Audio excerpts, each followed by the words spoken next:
जय हिंद दोस्तों Indian air force रूस से नहीं खरीदेगी 48 Mi-17 V5S हेलीकॉप्टर और पेंगोंग झील पर अवैध पुल के बाद चीन ने एलएसी के करीब लगाए मोबाइल टावर। वहीं रसिया तय समय पर देगा इंडियन नेवी को 2 स्टेल्थ फ्रिगेट। तो आइए जानते हैं इनके बारे में डिटेल में।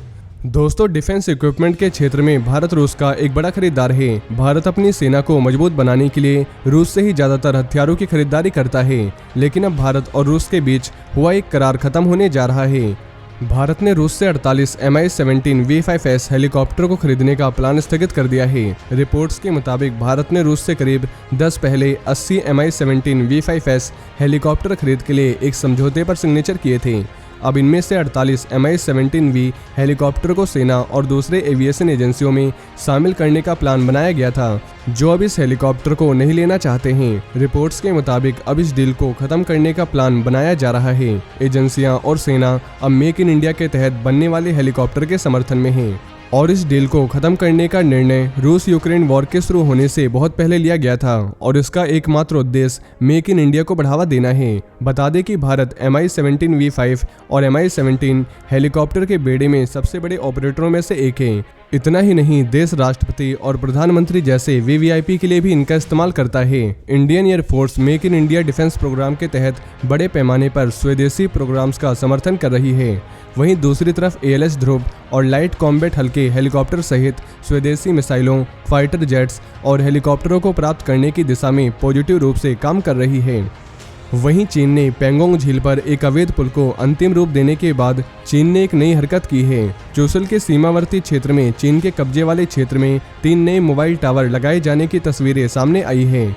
भारत ने पहले कहा था कि उसके पड़ोसी द्वारा बनाया गया पुल 1962 से अवैध कब्जे वाले क्षेत्र में स्थित है और भारत ने बीजिंग से ना संप्रभुता और क्षेत्रीय अखंडता का सम्मान करने को कहा था। दोस्तों, पेंगोंग झील पर पुल को पूरा करने के बाद चीन ने भारतीय क्षेत्र के बेहद नजदीक हॉट स्प्रिंग में 3 मोबाइल टावर स्थापित किए हैं। हाल ही में केंद्रीय डिफेंस मंत्री राजनाथ सिंह ने चीन को एक कड़ा संदेश देते हुए कहा था कि अगर नुकसान हुआ तो भारत किसी को भी बख्शेगा नहीं। वहीं यूक्रेन के साथ 50 दिन से भी ज्यादा लंबे समय से जंग में उलझे रूस ने भारत की हथियार सप्लाई प्रभावित नहीं होने देने का वादा किया है।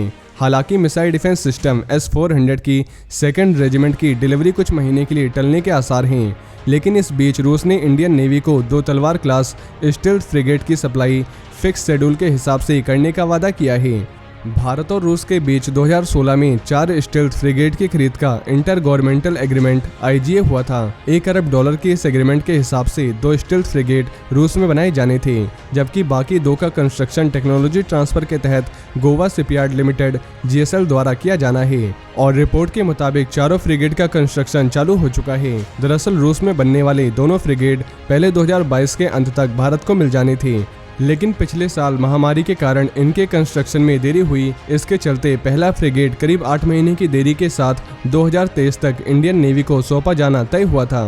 गोवा में बनने वाले दोनों वॉरशिप्स में से पहले की डिलीवरी 2026 में और दूसरे की डिलीवरी उसके 6 महीने बाद देना तय है। हालांकि अब रूस की यूक्रेन के साथ वॉर शुरू हो जाने से ये टाइमलाइन खतरे में मानी जा रही है। वहीं नए chief of defence staff CDS की नियुक्ति के लिए केंद्र सरकार सर्विंग एंड रिटायर दोनों तरह के मिलिट्री ऑफिसर्स के नाम पर विचार कर सकती है। दोस्तों, ये पद पिछले साल 8 दिसंबर से खाली है, क्योंकि 8 दिसंबर को देश के पहले CDS जनरल विपिन रावत एक हेलीकॉप्टर एक्सीडेंट में वीरगति को प्राप्त हो गए थे। अब सरकार अगले CDS के नाम पर विचार कर रही है। सोर्सेस के मुताबिक गवर्नमेंट अगले मिलिट्री जनरल की नियुक्ति का ऐलान भी आने वाले हफ्ते में कर सकती है और इस पद के लिए नाम पर फैसला ले लिया गया है। इस पैनल में 3 स्टार और 4 स्टार रैंक के ऑफिसर को शामिल किए जाने की उम्मीद जताई जा रही है। वैसे कई एक्सपर्ट्स का कहना है कि MM नरवणे अगले CDS हो सकते हैं। तो दोस्तों, ये थे आज के कुछ बड़े डिफेंस अपडेट। इसके अलावा अगर आप भारतीय सेना से जुड़ी ऐसी और भी जानकारी जानना चाहते हैं तो आपको हमारे दूसरे चैनल डिफेंस एनालिसिस पे मिल जाएगी। और ये वीडियो अगर आपको पसंद आई हो तो वीडियो को ज़्यादा से ज़्यादा शेयर करें और चैनल को सब्सक्राइब करना ना भूलें। जय हिंद, जय भारत।